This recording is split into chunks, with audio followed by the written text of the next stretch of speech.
Sir, cockroach party demand చేస్తున్నట్లు కేంద్ర విద్యాశాఖ మంత్రి ధర్మేంద్ర ప్రధాన్ని తొలగించే అవకాశం ఉన్నట్లుగా తెలుస్తోంది. సో, దీనిని బట్టి చూస్తే కాక్రోచ్ పార్టీకి ఫస్ట్ విజయం వచ్చింది అని భావించాల్సి ఉంటుందా? మరి క్యాబినెట్‌లో మార్పులు ఎలా ఉండబోతున్నాయి? ఎస్ అండి. ఇప్పుడు Abhijit Dipke cockroach party founder ఇప్పుడు జంతర్ మంతర్లో ఆల్మోస్ట్ ఒక ఉద్యమమే చేస్తున్నారు. కంటిన్యూస్గా జంతర్ మంతర్లో కొన్ని వేల మందితో అక్కడే ఉద్యమం నడుపుతుంది. ఆ ఉద్యమంలో ప్రధానమైన డిమాండ్ ఏంటంటే కేంద్ర విద్యాశాఖ మంత్రి union education minister Dharmendra Pradhan resign చేయాలి. ఎందుకంటే మే 3 జరిగిన నీట్ అనేది లీక్ అవ్వడం, కొన్ని ఎంతో డజన్ల కొద్ది విద్యార్థులు మన ఆత్మహత్యలు చేసుకోవడానికి, తర్వాత కొన్ని లక్షల మందికి సాధక బాధలు కలిగించడానికి ఇది ప్రధానమైన కారణం. కాబట్టి ధర్మేంద్ర ప్రధాన్ రిజైన్ చేయాలి అనే డిమాండ్తో కాక్రోచ్ పార్టీ పుట్టడం జరిగింది. ఆ డిమాండ్ దేశవ్యాప్తంగా ఇటు జైపూరు, పూణే, హైదరాబాద్, బెంగళూరు ఇటు అన్ని పట్టణాల్లో ప్రదర్శనలు జరిగి ఇప్పుడు మళ్ళీ జంతర్ మంతర్కి వెళ్ళి ఢిల్లీ అక్కడ కంటిన్యూస్గా కూర్చున్నారు. ఇది ఇప్పుడు దేశంలో జరుగుతున్న ఉద్యమం. ఇది ధర్మేంద్ర ప్రధాన్ రిజైన్ చేయాలి. మళ్ళా రెండోసారి నీట్ రీ ఎగ్జామ్ జరిగింది. ఎన్ని కష్టాలు అనుభవించారో స్టూడెంట్లు, ఆల్మోస్ట్ 23 లక్షల మంది మనం భారతదేశం చూసాం. ఈ లోపు మళ్ళీ ఎన్నో ఆత్మహత్యలు ప్రెజర్ తట్టుకోలేక.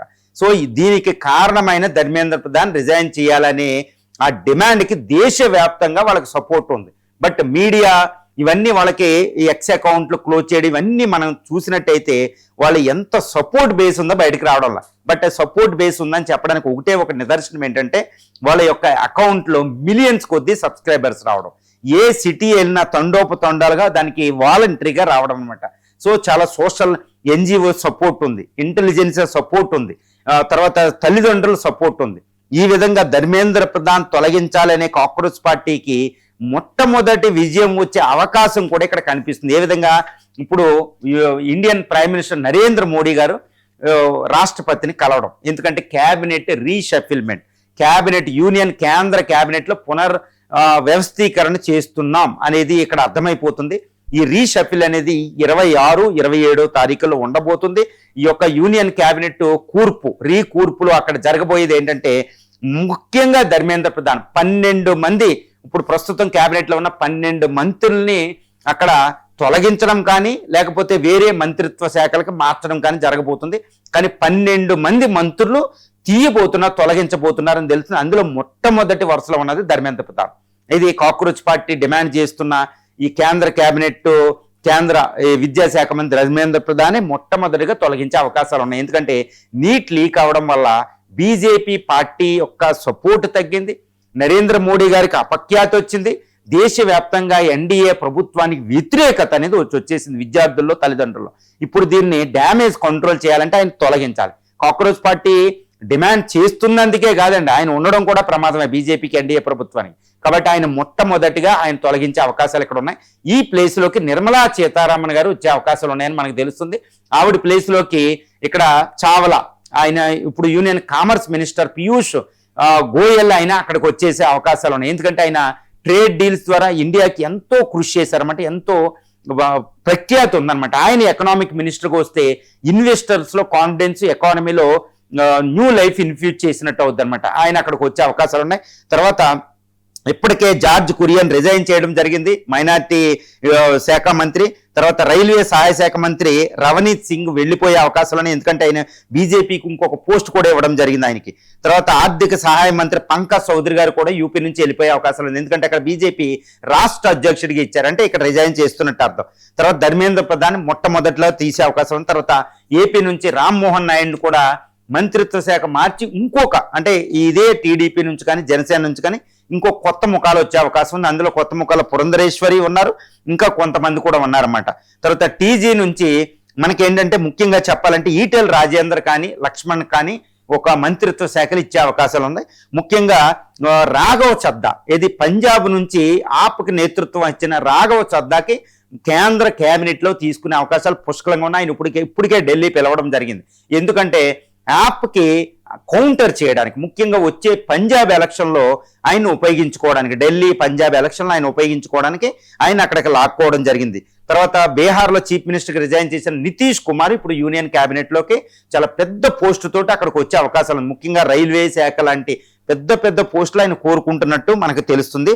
దీంతో పాటు ఇప్పుడు ఎక్కువగా అంటే నెక్స్ట్ ఇయర్ ఎలక్షన్స్ జరగబోతున్న యూపీ, తర్వాత ఇటు గుజరాత్, ఇలాంటి రాష్ట్రాల నుంచి మణిపూరు, ఈ రాష్ట్రాల నుంచి పంజాబ్, ఈ రాష్ట్రాల నుంచి ఎక్కువ మంది నీకు అక్కడ స్థానం వచ్చే అవకాశం ఉంది. ముఖ్యంగా తెలంగాణ ఫోకస్తో తెలంగాణ నుంచి ఎక్కువ వచ్చే అవకాశం ఉంది. తర్వాత ఇప్పుడు యూనియన్ క్యాబినెట్లో అంటే యూనియన్ గవర్నమెంట్ చాలా కీలక పాత్ర వచ్చిన ఈ పోషిస్తున్న జేడీయూకి ఇటు టీడీపీ కూటమిలకి ఎక్కువ అవకాశాలు వచ్చే అవకాశాలు ఉన్నాయి. ఈ విధంగా ఎంటైర్ మోడీ క్యాబినెట్ని రీషఫిల్ చేస్తున్నారు. కొత్త ముఖాలు, కొత్త టీంతో మోడీ ఒక గవర్నమెంట్ కొత్త ఊపిరితో వెళ్లే అవకాశాలు ఉన్నాయి. ముఖ్యంగా ఇక్కడ కాక్రోచ్ పార్టీ డిమాండ్ చేస్తున్న ధర్మేంద్ర ప్రధాన్ తొలగించకపోతే మాత్రం అది చాలా విపత్కరమైన పరిస్థితి అయిపోతుంది. కాబట్టి నా దృష్టిలో ఇది కాక్రోచ్ పార్టీకి మొట్టమొదటి విజయం. ఎందుకంటే ధర్మేంద్ర ప్రధాన్ రిజైన్ చెయ్యాలి అని డిమాండ్ చేయకుండా ఉంటే మాత్రం ఆయన తొలగించే అవకాశాలు లేవు, అక్కడ లేవు. కాకపోతే ఇప్పుడు కాక్రోచ్ పార్టీ డిమాండ్ చేస్తున్నట్టు ఒకవేళ డిమాండ్ చేస్తే ఈయన తొలగిస్తే లొంగినట్టు ఉంటుందా అని కాదండి. కంపల్సరీ కాక్రోచ్ పార్టీ అనేది ఇంకా పెద్ద ప్రజాదరణ పొందకుండా ఉండాలి అంటే ఆ ఉద్యమాన్ని ఆపాలి.